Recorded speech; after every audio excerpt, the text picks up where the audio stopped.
Hello, welcome to my channel. My channel is all about soap making and other handmade products. You can find videos on bar and liquid soaps, wax tablets and many other products. Please remember to like and subscribe to my channel for more videos and press the bell button so you don't miss out on any updates. Useful links and details are also provided in the description below. In this video, I'm going to show you my favorite whipped shea butter, using just 3 ingredients. This butter will leave your skin feeling moisturized, a great product for dry and sensitive skin. It is my favorite to use for my dry cuticles. In this video, I will also answer some of the common questions I see asked when making body butters. Here are the tools I will use for the shea butter. Before I start making the shea butter, I'm using a 75% alcohol swab to clean all of my containers and tools to make sure nothing nasty will grow in my product. There are other ways to sanitize your tools and containers, such as placing them into diluted bleach. I just find rubbing it in alcohol is the easiest way for me.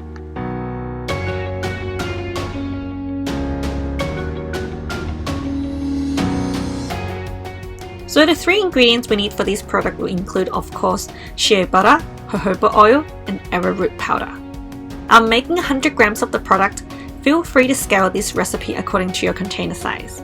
If you would like to add a scent to the body butter like I will in this video, just subtract 2 grams of the jojoba oil and replace it with essential oil or fragrance oil of your choice. To make this whipped shea butter, simply just start whipping it with an electric beater. There is a common question to ask whether you should melt the shea butter first before whipping it. There are no right or wrong answer to this question, just that I would prefer not to from my experience and comments from other crafters. If you are melting the butter first, you will need to also solidify the butter by cooling it. Usually the cooling process will not be quick enough, and the different fatty acids in the shea butter will solidify at different temperatures, causing a grainy texture. Here I am adding the arrowroot powder for the purpose to make the butter less greasy to absorb quicker into the skin. Also adding the jojoba oil, stirring it manually before turning the electric beater to avoid the arrowroot powder going everywhere. So what other soft oils can you use instead of jojoba oil? I chose jojoba oil simply because it is a lightweight oil and I just have quite a bit of it. Other lightweight oils may include sweet almond oil and grapeseed oil, or even more expensive oils like argan oil and rosehip oil. You can definitely use any soft oils of your choice, but just note the texture of your butter may be more heavy if you use oils like olive oil and avocado oil. Another common question is to use whether unrefined shea butter or refined shea butter. I personally prefer refined shea butter because it does not have that nutty smell and has its impurities removed. I like to add my own scent to my body butters, and I like the smooth texture of the shea butter. Wiping down the sides of my container, making sure that everything is well incorporated. I'm only using 1 beater in this process, and depending on the size of your batch, you can always use 2. You can see as you whip the butter turns into a very creamy and fluffy texture. It definitely looks like whipped cream, and I do want to give it a taste.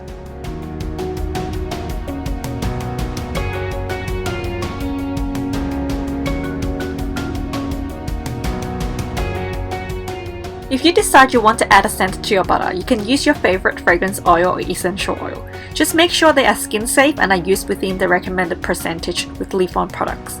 For most essential oils, I would recommend a percentage of 2%.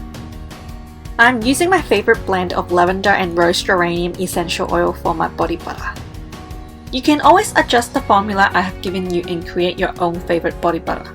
If you add more shea butter, it will be thicker and less spreadable. If you add more soft oils, then the butter would be more runny and less fluffy.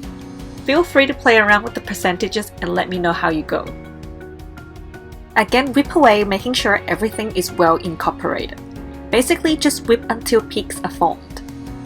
Giving it a final test to see whether I like the texture of the body butter. If you find it too oily, you can always adjust the amount of arrowroot powder.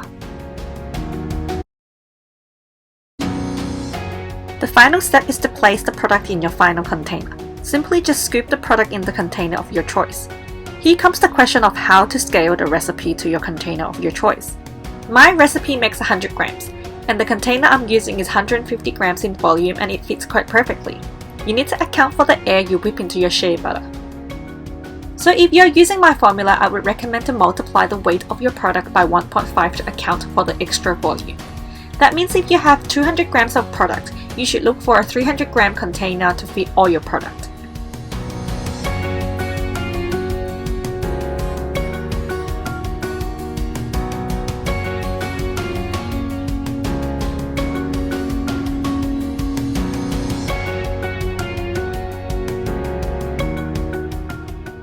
It is very important to know whether you need to add a preservative in your products. And for body butters, you don't have to, because the product does not contain any water. I would suggest that this product would last for around 6 to 12 months, and usually with handmade products, it's best to use it up as soon as possible. If you'll be selling the product, it might be good to still add a preservative because you never know what your customers would do with the product, and it's possible they may use the product with their hands wet, contaminating the product. Some people may choose to place the product into the container using a piping bag, which I do agree is quite efficient. But some of you may not know I'm a pharmacist, and back in the days in pharmacy school when we had formulation class making creams, I would receive an unsatisfactory if there are air bubbles seen on the side of the container. So you see I'm trying really hard to fill the container because the spatula I used is not stiff enough. It would be much easier if I had used a cake spatula. So if you want to avoid air bubbles like me, after you place all the product in the container, lightly push the butter to the side of the container to fill those air bubbles.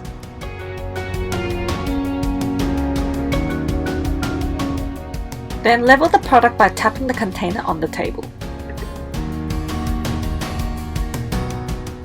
Tidy up the container by cleaning the mouth using a tissue towel.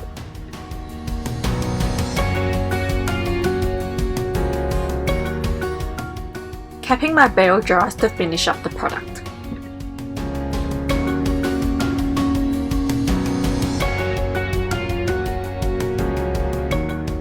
I am using the remaining of the butter to moisturize my dry hands, not wasting any product. I personally love how butters sit on my hands, and they make great overnight masks to soothe my busy hands.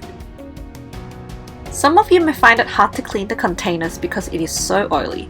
My way to clean the containers is to simply use my soap scraps and hot water. I basically just sprinkle the soap scraps into the container and pour hot water all over the tools. The two work together really well, emulsifying all the oils I've used for this body butter. Another way to use your soap scraps. Thank you so much for watching. Please give me a thumbs up if you liked the video and subscribe to the channel for more videos.